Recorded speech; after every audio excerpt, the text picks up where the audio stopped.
Abramos nuestra Biblia en esta mañana, en el capítulo 2 de Apocalipsis, para continuar con nuestra serie de las 7 iglesias de Apocalipsis.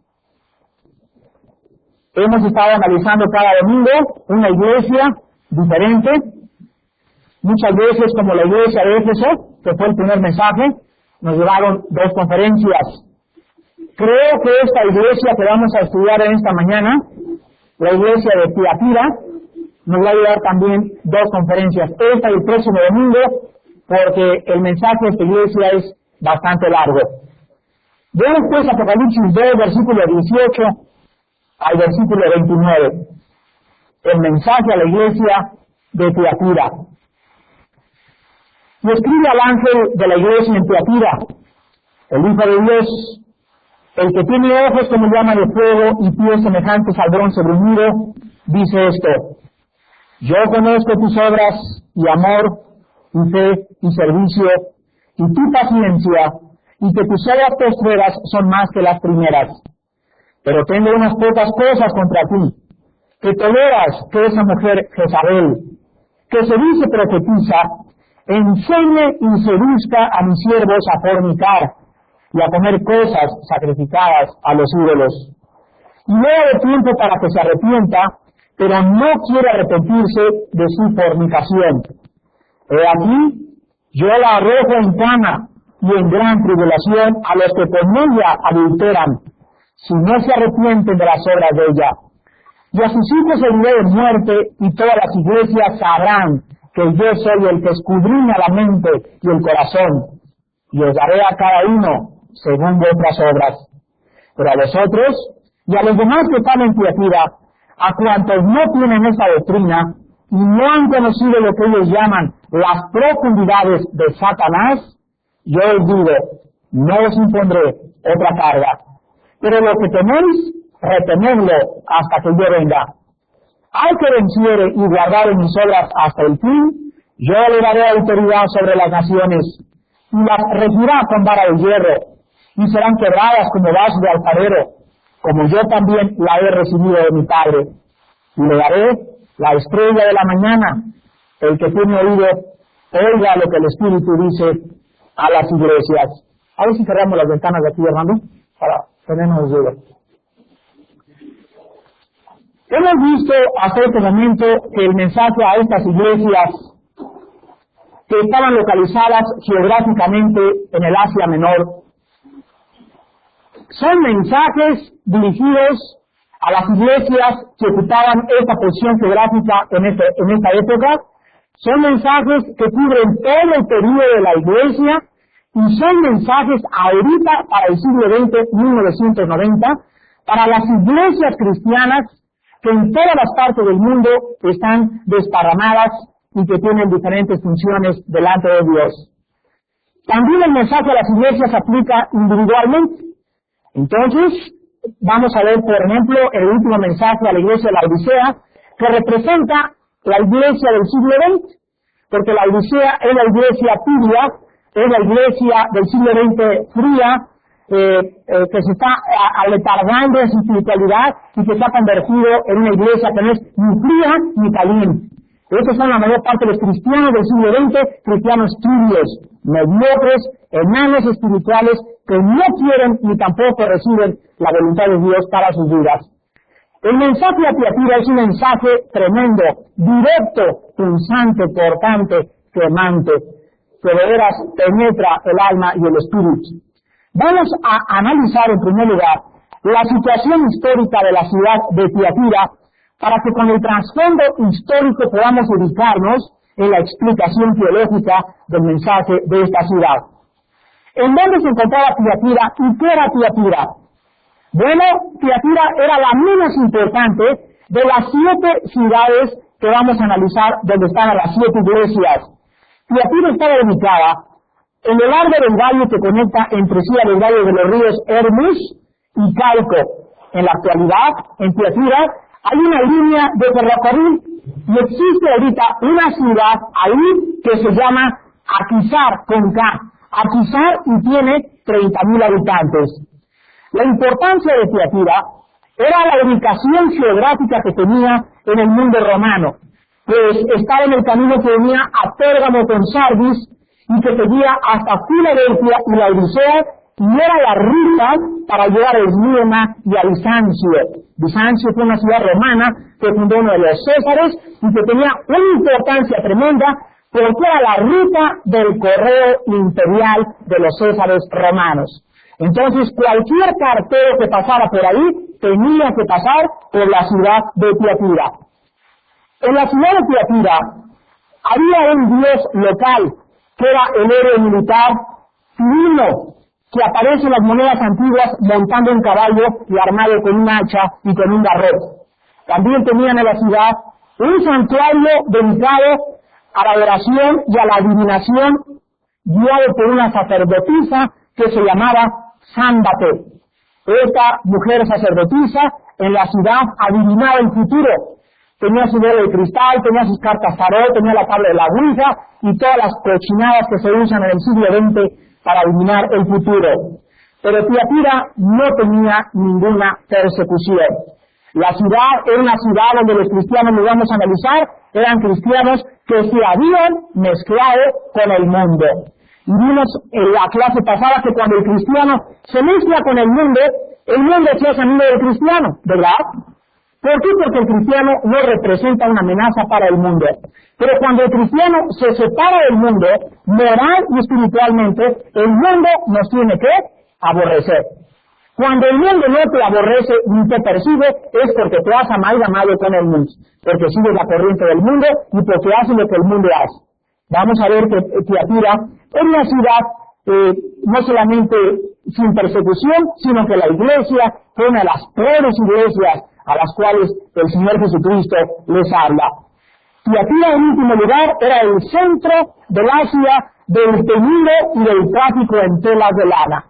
¿Cuántos de ustedes se acuerdan de la mujer Lidia? De Hechos capítulo 16, ¿se recuerdan? Lidia, que vendía púrpura. Esta era una tela finísima, color escarlata, pues Lidia era de la ciudad de Tiatira. Veamos los dos problemas de esta iglesia que vamos en esta mañana a analizar. El principal problema de esta iglesia era que se había mezclado con el mundo.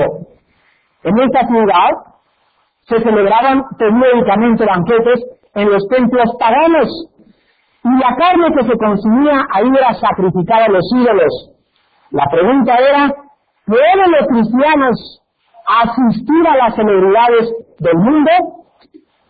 ¿Puede un cristiano asistir a los ritos religiosos del mundo?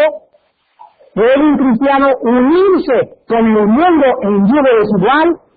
Esto es lo que se llama la mezcla de la iglesia con el mundo. Se encontraba en esta iglesia. Y el segundo problema que vamos a analizar era que dentro de la iglesia de Tiatira se toleraba la inmoralidad.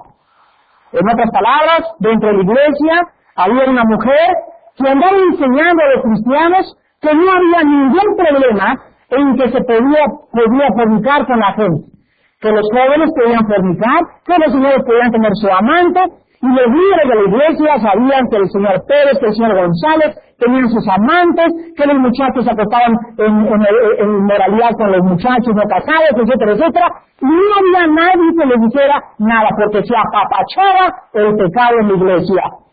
¿Y recuerdan ustedes un caso similar en 1 Corintios capítulo 5, donde el apóstol Pablo escucha que en la iglesia un muchacho se estaba acostando con su madrastra? Y entonces Pablo se entristece y se lamenta, no por el pecado, sino porque los líderes permitieron el adulterio y la fornicación dentro de la iglesia. Entonces, cuando los líderes permiten y toleran el pecado en la iglesia, y en la iglesia no hay disciplina, entonces la iglesia ha dejado de funcionar como iglesia. ¿Saben ustedes que podríamos comparar esto con una escuela? Cuando tú vas a tus hijos a la escuela, hay dos cosas que el director dice. Número uno, niño, vienes a aprender y a cumplir con tus tareas. Académicamente te tienes que preparar. Número dos, hay reglas en la escuela. Si tú violas las reglas de conducta, te suspendemos y te corremos de la escuela. Entonces la escuela no solamente es para ir a aprender, sino también para ir a aprender a disciplinar el carácter. La iglesia de Cristo es lo mismo. ¿A qué vienen ustedes los domingos? ¿A calentar el asiento o no? Vienen a prepararse, a oír la palabra de Dios, a afilar la espada del Espíritu, a conocer la Biblia, para ir allá afuera y poder pelear contra las huestes de maldad. Pero dentro de la iglesia tenemos que guardar este campamento santo. En esta iglesia tiene que haber santidad. Y Dios no condena al pecador que cae 5 veces. Dios no está buscando hombres que nunca pequen, porque si no seríamos querubines. Pero sí tenemos que enseñar que Dios busca gente que cuando pecan, tomen en serio el pecado. Que se arrepientan, que se levanten y que sepan que solo la palabra de Dios los podrá alejar del pecado. La Biblia nos aparta del pecado, o el pecado nos apartará de la Biblia. Escuchen lo que les acabo de decir. La Biblia nos aparta del pecado, o el pecado nos apartará de la Biblia. Entonces, qué importante es que comprendamos que necesitamos santidad en el campamento y que no podemos tolerar el pecado dentro de la iglesia. Si alguien en esta iglesia tiene su amante, yo me entero como líder espiritual, le hablo al hermano sin que nadie se entere, me informa a la señora o me informa a otra persona y hablo con el hermano y le doy 2 semanas para que se arrepiente de su pecado.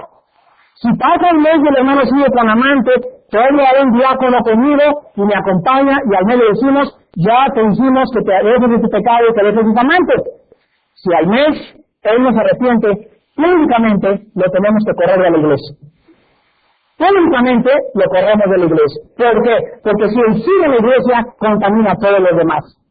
No podemos tolerar la inmoralidad, no podemos tolerar robos entre hermanos, fraudes entre hermanos, pecados de inmoralidad en la juventud, etcétera, etcétera. Tenemos que tratar con el pecado. Y cuando alguien cae en el pecado, no es expulsado de la iglesia, se le ayuda si se arrepiente. Pero si la persona se endurece y quiere creer que la iglesia es un club, tenemos que proceder a la disciplina para cuidar que los demás jitomates no se pudran con el jitomate que está podrido y está envenenando a los demás. En la iglesia de Tiatira era una mujer la que inició el aislamiento de la iglesia. Era una mujer la que comenzó a introducir heresías, era una mujer la que introdujo falsas doctrinas. Era una mujer en esta iglesia la que introdujo la libertad sexual dentro de la iglesia. Veamos pues ahora, en el versículo 18, en nuestra introducción, por qué Jesucristo se introduce a esta iglesia con las palabras con las cuales se introduce. Y vean ustedes de qué forma Jesucristo se introduce a la iglesia de Tiatira. Y escribe al ángel de la iglesia en Tiatira, el Hijo de Dios. Quiero que lo vean algo. En todos los mensajes anteriores, Cristo se anunció como el Hijo del Hombre. Este es el primer mensaje donde Cristo se introduce con el Hijo de Dios. Ustedes saben que Cristo tenía 2 humanidades.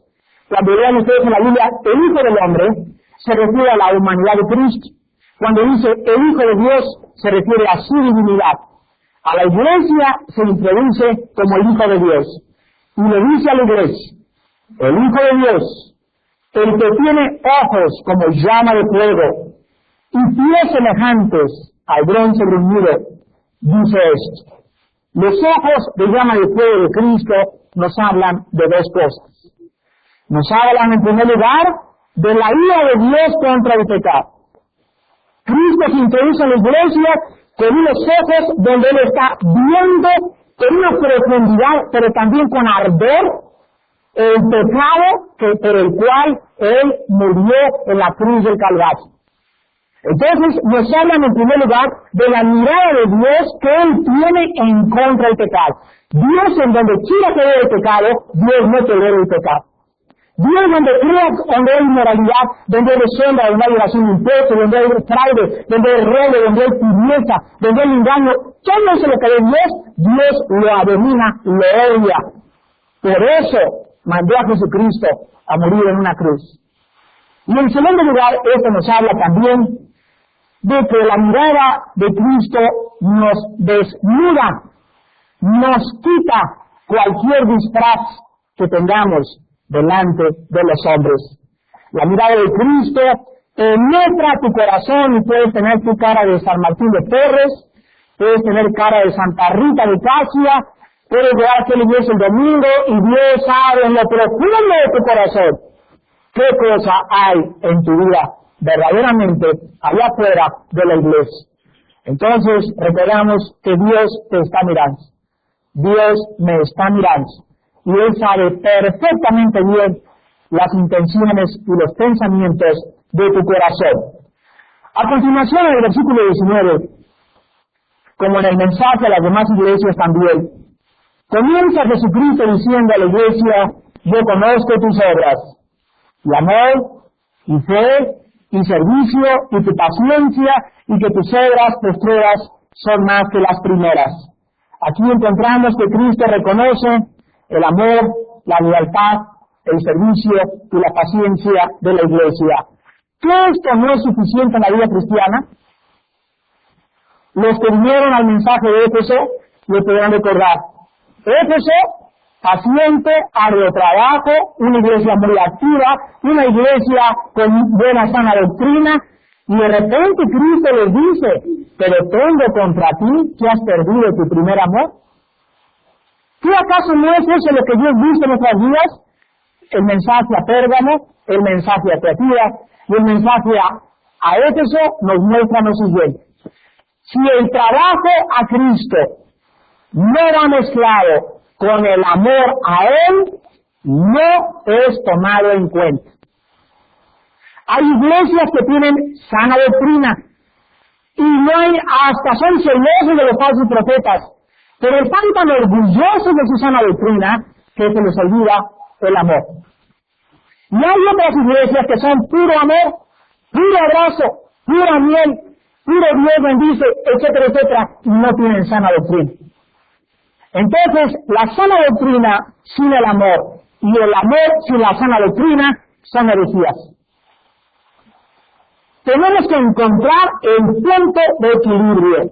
Y la iglesia de Tiatira era una iglesia que tenía buenas obras, pero vemos que todo lo que hacían, lo hacían hipócritamente. En otras palabras, la iglesia de Tiatira representa al señor que tiene su amante, roba en su negocio, y está haciendo fraude, y llega el domingo y diezma $1,000,000 pesos. O sea, para lavar la conciencia, ¿no? Como si las buenas obras pudieran quitar el juicio de Dios a nuestra vida. Y sabemos que todo el dinero que dones, regala la casa que quieras, haz el convento de monjitas que quieras, regala la para que venga $1,000,000, haz lo que quieras. Dios no pide sacrificios, Dios pide que te arrepientas, que cambies tu vida, que enderezcas tus pasos y que tengas en tu corazón el amor que Él quiere que tú tengas todos los días por Él. Entonces, esta iglesia tenía un servicio igual que Éfeso, pero había un problema tremendo. Y se menciona en el versículo 20 a una mujer llamada Jezabel. ¿Por qué se introduce en el mensaje a Tiatira a Jezabel? La palabra Jezabel, Yesaba, en el hebreo Yesaba, significa deshonesta, perjura, mentirosa, hipócrita, de doble cara, tibia. ¿Más? Creo que después de esto nadie va a poner Jezabel a su niña. Eso sí está garantizado, ¿verdad? Y no recuerdo a nadie todavía que se llame Jezabel. Es como ponerle a tu niño Caín. Nadie le ha puesto Caín ni Jezabel. Es de los nombres más terribles que hay en la Biblia. Bueno, ¿quién era Jezabel? ¿Y por qué se usa el nombre de Jezabel y no el de Petra, por ejemplo, aquí en Apocalipsis? ¿Por qué no se usa otro nombre? ¿Por qué el Espíritu Santo escogió el nombre de Jezabel? Para ilustrar la inmoralidad y la idolatría en la iglesia. Si ustedes ven, no vayan ahorita, en 1 Reyes capítulo 16, ahí se encuentra la historia de una reina llamada Jezabel. ¿Saben quién era Jezabel? Jezabel era una mujer que venía de la tierra de Sidón y llegó a Israel y trajo todos los dioses de Sidón al palacio de un rey llamado Acab. Y esta reina Jezabel era una mujer, ya vieron los calificativos, perversa, mala, pero era una leona, en otras palabras. Y esta mujer estaba casada con un hombre malo, pero ven la combinación, malo y fuerte, con un malo y débil. Esa era la pareja preciosa de Acab y Jezabel, en 1 Reyes capítulo 16. ¿Qué cosa hace una mujer mala y fuerte con un hombre malo y débil? Que lo trapea, lo arrastra, lo pisotea y lo hace como quiere, ¿verdad? Y como él es malo también, consiente los pecados de su esposo. Jezabel, mis queridos hermanos, es la única mujer en el Antiguo Testamento que nos ilustra que el pecado tiene éxito en la vida. Jezabel ilustra que hay pecadores que les va muy bien en la vida. Todo lo que Jezabel quería, ¿saben ustedes qué cosa? Lo lograste. Un día se acercan con Acab y le dicen, Acab, oye Acab, hay un señor que no quiere pagar impuestos y tiene un ranchito por allá afuera de Juchitepec. Y le dicen al rey, no quiere pagar impuestos. Y el rey dice, pues ¿qué hago? Y en eso entra Jezabel ahí al trono, ¿no? Yo imagino así con sus pinturas así pintadas, así como la tigresa, ¿no? Una mirada así tremenda. ¿Por qué está llorando? Le dice al rey Jezabel, y Acab, pues ay, mi vida, es que tú sabes que Acab no me quiere pagar la viña. ¿Cómo es que no te quiere pagar la viña? Le dice Jezabel. Nada más eso me faltaba. Espérate tantito, le dice. ¿Sabe lo que hizo? Va y le mata y le quita y le conquista el ranchito en Juchitepec. Así era Jezabel, lo que se proponía, lo hacía. Otra vez le dijeron, pues andan por ahí en Israel. Unos profetas, cristianos, predicadores, ¡ay, cómo que! Y no adoran a Baal, no adoran a Baal. ¿Sabe lo que hizo Jezabel? Mandó matar más de 100 profetas en Israel. Y le llevó el turno a quién creen ustedes, al profeta Elías.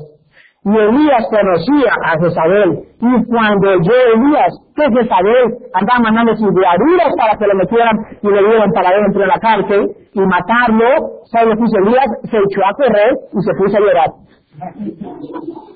Elías, porque Elías, dice Santiago, era un hombre sujeto a pasiones como nosotros. Y ahí es cuando vemos que Dios le mete una prueba y le dice a Elías, Acab no va a llegar en 3 años y medio, etcétera, etcétera. Jezabel buscándolo por todos lados, y Dios lo protege, lo fortalece, lo alimenta y le da más fuerza para atacar a Jezabel.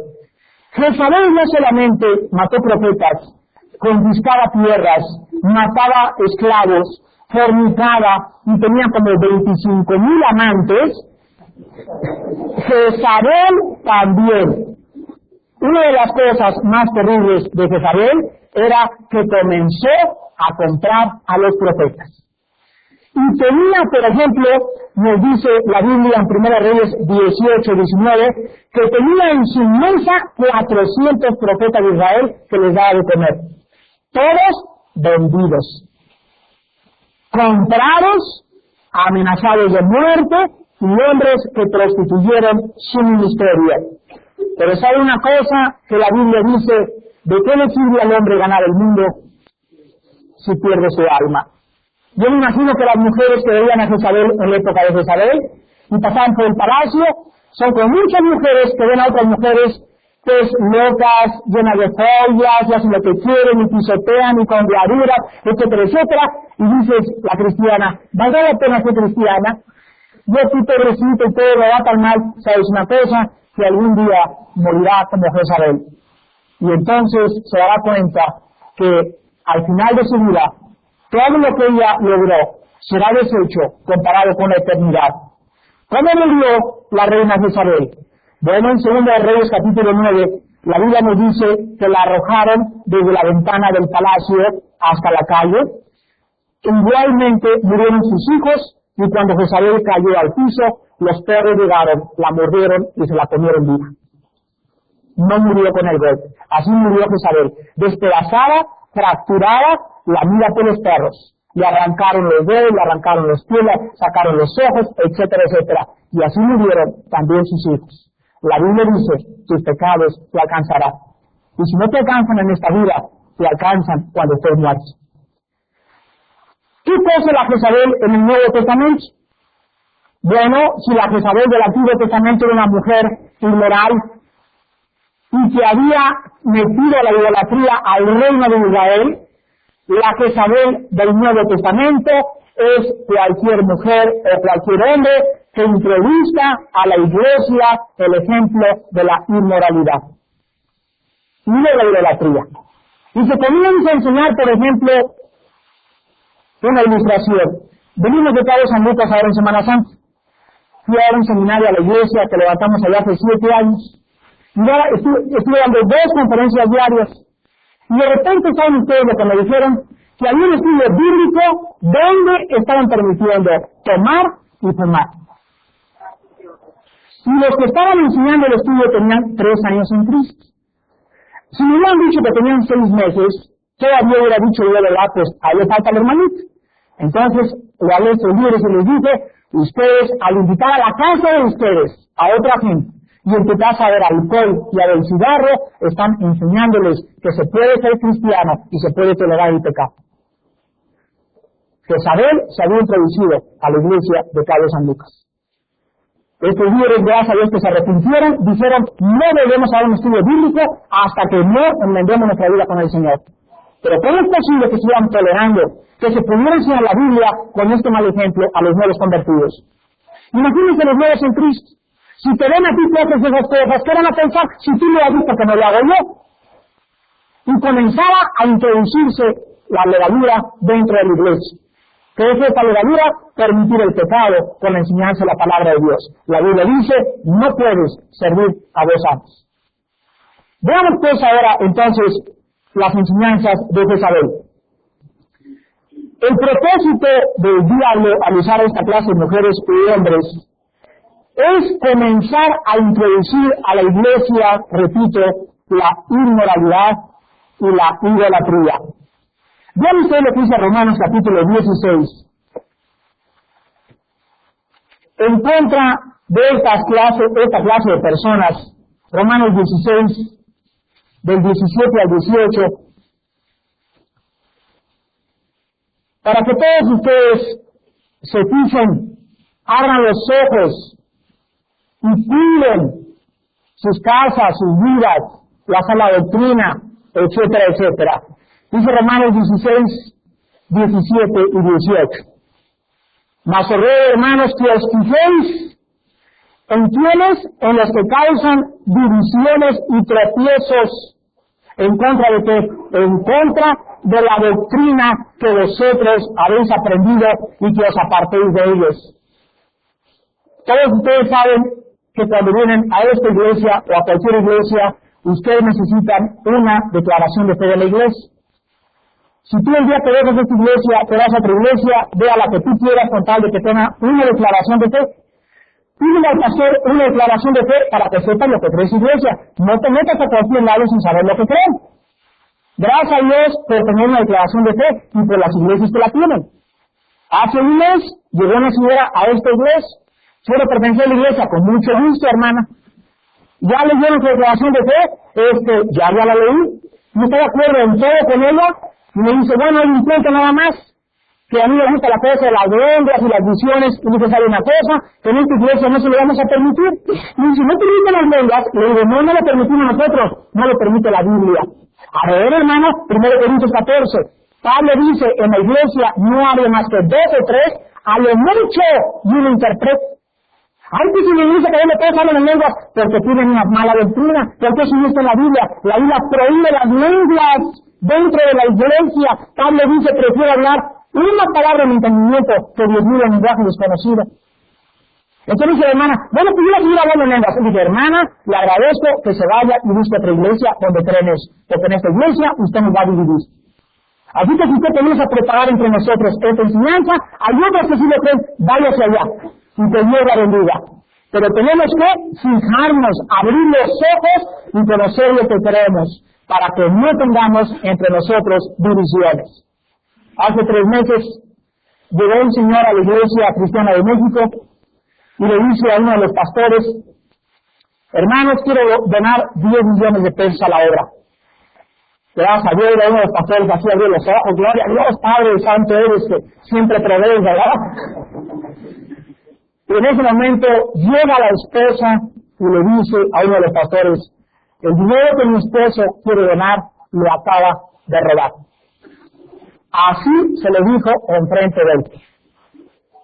Y en ese momento él dijo, bueno, ¿y qué? Por eso le estoy donando, porque no me quieren ensuciar las manos. El pastor le contestó, ni nosotros tampoco. Llévese su dinero, devuélvaselo al que se lo quitó, pero no podemos nosotros tolerar el pecado en la iglesia. Es como si un asaltante de un banco y me dice, confía en la iglesia y me deja ahí 50 millones de pesos. Le vamos a recibir, no, voy a agarrar los 50 millones de pesos y los llevamos al banco de donde se los robó. La Biblia dice, dinero mal habido nunca será bendecido.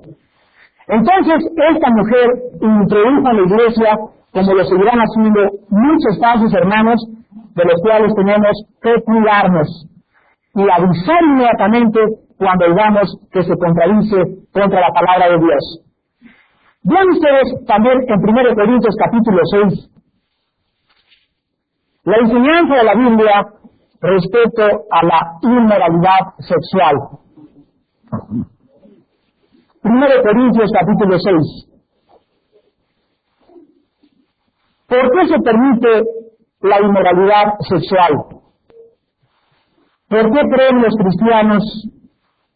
¿Por qué creen los jóvenes que pueden irse con su novia hasta que se tenga 2 días y estar con ellos 2 días y regresar a la iglesia el domingo como si nada hubiera pasado? Porque no se enseña el pecado de la inmoralidad desde los púlpitos. Y quiero que sepan, si ustedes no lo saben todavía, que la Biblia prohíbe las relaciones sexuales antes del matrimonio. Tener relaciones sexuales antes del matrimonio se llama fornicación. La palabra fornicación es la palabra griega porneia, con T, porneia.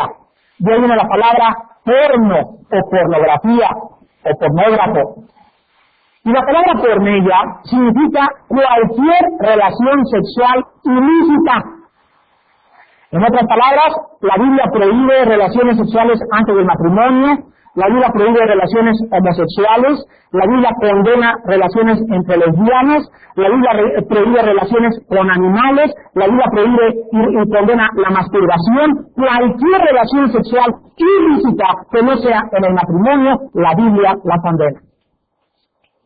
Y para poder vencer esto, necesitamos el poder de Dios y tener una vida santa delante de Dios. Dice 1 Corintios capítulo 6, versículo 9 en adelante. ¿No sabéis que los injustos no heredarán el reino de Dios? ¿No veis? O sea, no te engañes, no te hagas tonto. Ni los fornicarios, ni los idólatras, ni los adúlteros, ni los afeminados, ni los que se echan con varones, ni los ladrones, ni los avaros, ni los borrachos, ni los maldicientes, ni los estafadores heredarán el reino de Dios. En otras palabras, si en esta mañana hay alguien entre ustedes que practica, no me refiero a que caiga de vez en cuando en estos pecados, sino que vive en esto, o tiene un pecado continuo en esta clasificación, la Biblia dice, cuando venga el Señor, no entras al cielo. Pero Señor, ¿me dice Señor? A ti, Señor, pero no todo el que me dice Señor entrará al reino de mi Padre, sino el que hizo mi voluntad. ¿Y saben lo que es más maravilloso? Dice el versículo 11, y esto era los algunos. O sea que la iglesia es una combinación de puros ex. Aquí en la iglesia nadie fue el peor fue trapecista. La iglesia no es un conjunto de puras personas que nunca hicieron nada. La iglesia es una mezcla de ex adúlteros, ex borrachos, ex pandilleros, ex homosexuales, ex lesbianas, ex maldicientes, ex estafadores. Dice el versículo 11, mas ya habéis sido lavados, ya habéis sido santificados, ya habéis sido justificados en el nombre del Señor Jesús y por el Espíritu de nuestro Dios. Gloria a Dios. Si el apóstol Pablo hubiera volteado hacia atrás, ¿qué hicimos este jueves en el estudio en la noche? Que Pablo era asaltante, violador, asesino, perjuro, malo, fariseo, autosuficiente, orgulloso y asesino. Consentía en matar cristianos. Pablo, león de Dios, Pablo, ahora, ¿quién le dio junto a la cruz? ¿San Martín de Porres? ¿Quién era el que estaba junto a la cruz de Cristo? Lo peor que puedas encontrar. Y la gente dice, ¿podrá Pablo Quintero arrepentirse? Me acuerdo cuando metieron al general Vidal a la cárcel, yo oía comentarios de cristianos, ¡qué bueno es lo peor! A ver, ven para acá, hermanito. ¿Y tú eras una perita en dulce? ¿Qué hubieras hecho tú con el poder y el dinero que ese hombre tuvo? A lo mejor yo les dije, yo hubiera sido peor que él. Pero tú sabes lo que somos por la gracia de Dios, por el lavamiento de Dios, por la justicia de Dios, porque eso éramos algunos, más hemos sido lavados. Ahora dice la Biblia en el versículo 15, ¿no sabéis que vuestros cuerpos son miembros de Cristo? ¿Quitaré los miembros de Cristo y los haré miembros de una ramera? De ningún modo. ¿O no sabéis que el que se une con una ramera es un cuerpo con ella? Porque dice, los dos serán una sola carne. Pero el que se une al Señor, un espíritu es con él. Huid de la fornicación. Cualquier otro pecado que el hombre cometa está fuera del cuerpo, mas el que fornica contra su propio cuerpo peca. Pero ignoráis que vuestro cuerpo es templo del Espíritu Santo, el cual está en vosotros, el cual tenéis de Dios y que no sois vuestros, porque habéis sido comprados por precio. Glorificad pues a Dios en vuestro cuerpo y en vuestro espíritu, los cuales son de Dios. Dice el versículo 19, número 1, nuestro cuerpo, ¿de quién es? Cuando Jesucristo me compró y dio su sangre por mí, le pedí que entrara en mi vida, Él entró en la forma del Espíritu Santo y ahora mi cuerpo ya no es mío. Ya no soy dueño de mis impulsos sexuales, de mis pensamientos. Tengo que dejar que el Espíritu controle mi mente, mis ojos, mis oídos, mis manos, mis pies, que me lleve por dentro para que mi cuerpo sea presentado santo en sacrificio vivo delante de Dios.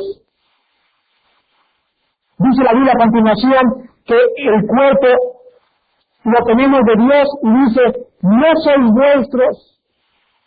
Antes hacías lo que querías con tu cuerpo. Antes ibas y comprabas una revista pornográfica y hacías lo que querías con la pornografía. Te metías a ver, comprabas videos pornográficos, ibas a películas pornográficas, manoseabas a tu novia, se acariciaban, se besaban antes de casarse, coqueteabas con tu secretaria. Ahora no pueden. Somos santos delante de Dios. Y Dios demanda santidad, pureza interna. Y si has caído en eso, pídele perdón a Dios, arrepiéntete. La sangre de Cristo nos limpia de todo pecado. Pero tú no puedes vivir en pecado y tolerar el pecado y crees que puedes servir a Dios. Y en último lugar, vean en Hechos capítulo 15,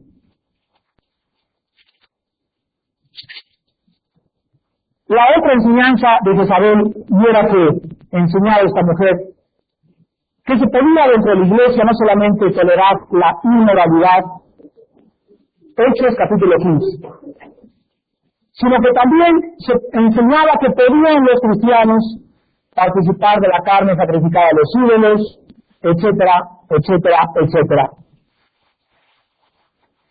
Hermanos en Jesucristo, cuando la iglesia se formó, en el libro de los Hechos, todo el libro de los Hechos es un libro narrativo histórico. El libro de los Hechos es un libro que narra la historia o la transición entre el Antiguo y el Nuevo Testamento, entre las sinagogas y la iglesia, entre la ley y la gracia, entre las cosas que estaban en el Levítico prohibidas y entre las que ya se pueden permitir. Pero ese libro de los Hechos no es un libro doctrinal. Una vez llegó un hermano y me dice, mira, aquí los hechos dice que hablan en lenguas por aquí por allá. Y dice, pero ¿qué dice Corintios? ¿Qué dice Romanos? Las epístolas explican los hechos, pero no se puede sacar doctrina del libro de los hechos. ¿Por qué? Porque es un libro histórico, narrativo. Yo no puedo leer el Éxodo y decir, Dios abrió el mar rojo, vámonos aquí al río Lerma. Señor, abre el río Lerma, que baje tu espíritu como en Pentecostés. Un momentito, lo que Dios hizo en el pasado, no lo repite en el presente. Ahora las obras de Dios son mayores, ahora la mayor obra es la conversión de un alma. Pues entonces comenzó el problema con los nuevos cristianos en el libro de los Hechos. ¿Cuál es el problema? Que los cristianos comenzaron a huir de los judaizantes. Eres cristiano, pero necesitas circuncidarte. Y no puedes tomar carne de puerco porque está prohibido en Levítico. Y comenzaron los legalistas a poner cargas en los nuevos cristianos. Estas conversaciones llegan a los oídos de los apóstoles. Y entonces el libro de los apóstoles citan al primer concilio de la iglesia cristiana que se encuentra en Hechos capítulo 15.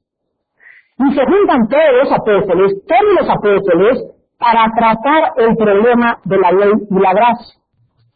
Si deberían seguir circuncidándose, si deberían de seguir comiendo puerco, si deberían seguir haciendo las cosas del Antiguo Testamento, etcétera, etcétera. Y vean ustedes a las conclusiones que llegaron en el capítulo 15 de los Hechos. Dice el versículo 6, y se reunieron los apóstoles y los ancianos para conocer este asunto. Versículo 3. Y cuando ellos callaron, Jacobo respondió diciendo, varones hermanos, oídme, quiero que noten lo siguiente. Si Pedro fue el primer papa, y si Cristo quería que hubiera sucesión apostólica, ¿por qué Pedro no presidió el primer concilio de la iglesia cristiana? Lo presidió Jacobo.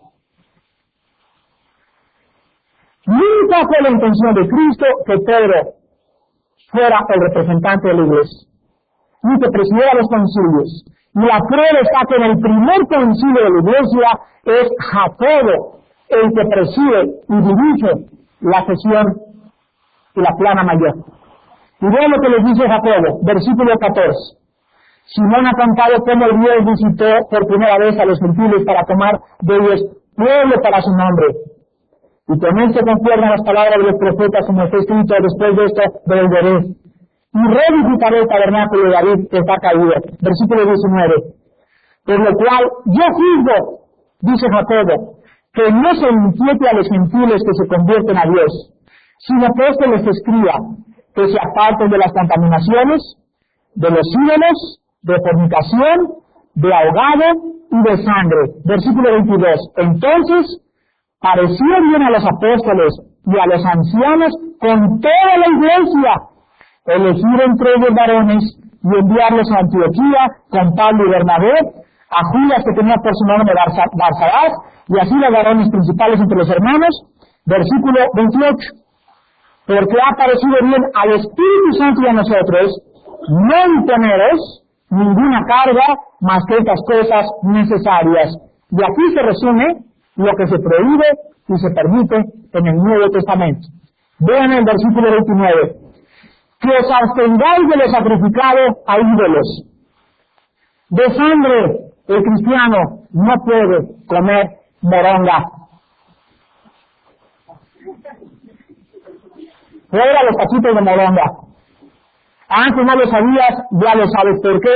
Porque de todo lo que en el Antiguo Testamento se prohibía, lo único que prevalece en el Nuevo Testamento es que la sangre sigue teniendo un valor especial para Dios. Porque la vida de la carne está en la sangre. El cristiano no puede comer sangre. Si lo habías hecho, lo hiciste por ignorancia. Pero ahora que lo sabes, come mejor de trompa y no de moronga. Y hasta sabes más rico. Se nos prohíbe también que comamos animales ahogados. ¿Qué significa esto? Que si tienes un guajolote en tu casa, hay muchas gentes que lo meten a un estanque y lo ahogan y después lo cocinan, en lugar de cortarle el pescuezo y dejarlo que se desangre.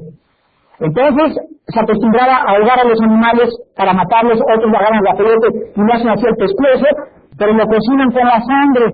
Y la Biblia dice que los cristianos debemos de, al cocinar, tratar de sacarle la sangre al animal. ¿Por qué? Porque no debemos de comer tampoco animales con su sangre. Y en último lugar dice la Biblia, y de fornicación. Entonces la Biblia nos muestra que todos los rituales del Levítico, y los camarones están prohibidos, está prohibido el puerco, está prohibido el conejo, están prohibidos los murciélagos. Ahora los puedes comer, pero sí te conviene. Pero ya nadie puede en el Nuevo Testamento decir que está prohibido comer puerco, porque no estamos bajo la ley, estamos bajo la gracia. Cuidémonos dentro de la iglesia de legalismos, de imponer prohibiciones, porque hay hermanos que dicen que ustedes deben de ser vegetarianos. Ya nomás, hermano, la barriga que tienes, hermano, de tanta cerveza que toma, tanto puerco que toma, tanta... Debería comer frutas y verduras como yo. Debemos, dice Romanos 14, cada quien es en su propia mente. Si tú quieres ser vegetariano, no juzgues al que no es vegetariano. Si tú quieres comer ciertas cosas, no juzgues al que no las come. No bien aconsejales y diles, no comas puerco por la cristina, la cisticercosis, etcétera, etcétera. Pero no podemos prohibirlo, porque en el Nuevo Testamento ya no hay prohibiciones, somos guiados por el Espíritu y por la gracia de Dios. Jezabel comenzó a llevar a la gente al legalismo, a la inmoralidad, y son los peligros que debemos de cuidar en esta iglesia y en todas las iglesias que el Señor ganó con su sangre.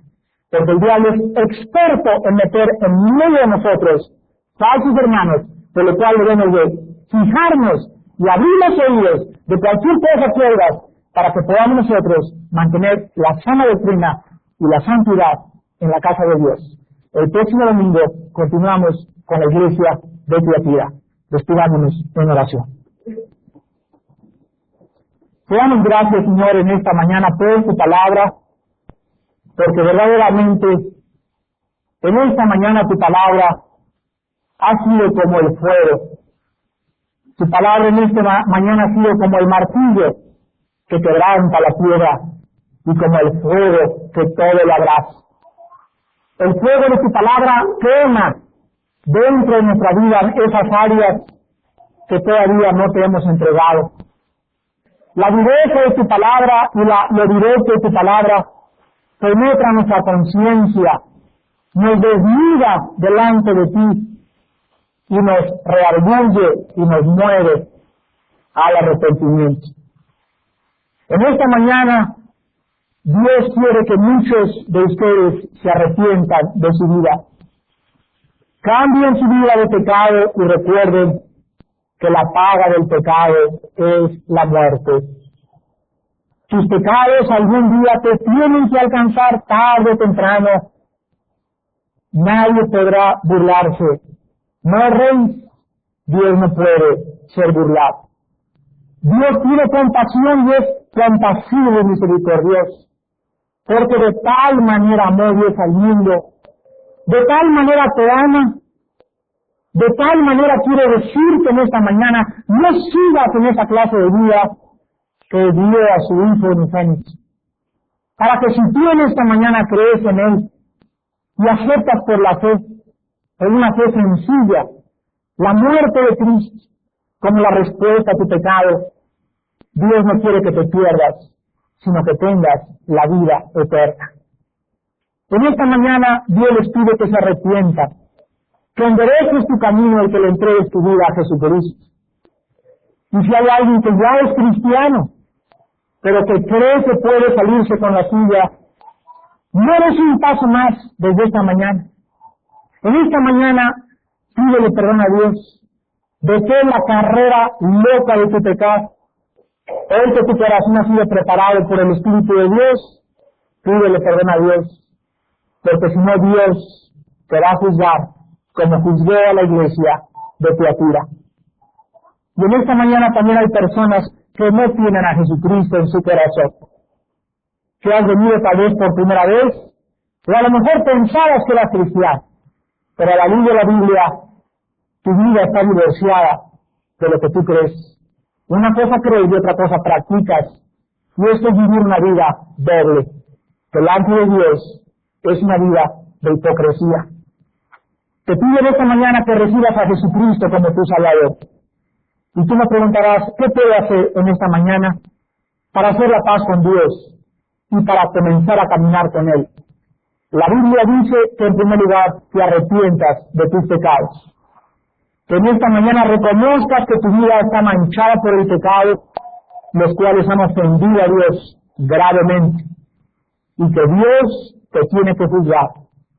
Pero si tú en esta mañana te arrepientes de tus pecados y crees, simplemente crees en la muerte y en la sangre de Cristo, Dios en esta mañana te va a dar un perdón que tú no mereces, ni yo tampoco. Pero este perdón tiene la base de la muerte de Jesucristo. Y en tercer lugar, ábrele la vida a Cristo. Ábrele tu corazón y dile estas palabras ahí desde tu lugar, en silencio. Mi Señor y mi Dios, mi vida es una vida de pecado. Y te estoy defendiendo constantemente. Tú me lo has dicho. Y sé que es verdad en esta mañana. Ahora no tengo nada que ofrecerte, más que crees lo que tú hiciste por mí y por todos mis pecados hace 2000 años en una cruz. Te pido que me perdones en base a la sangre derramada de Jesucristo. Y te pido, Señor Jesús, que en este momento entres a mi corazón como mi Señor y mi Salvador. Hazme la persona que tú quieres que yo sea. Dame la santidad, porque yo sé que solo siendo santo podré ser feliz. Te doy las gracias y te lo pido en el nombre de Jesús. Amén.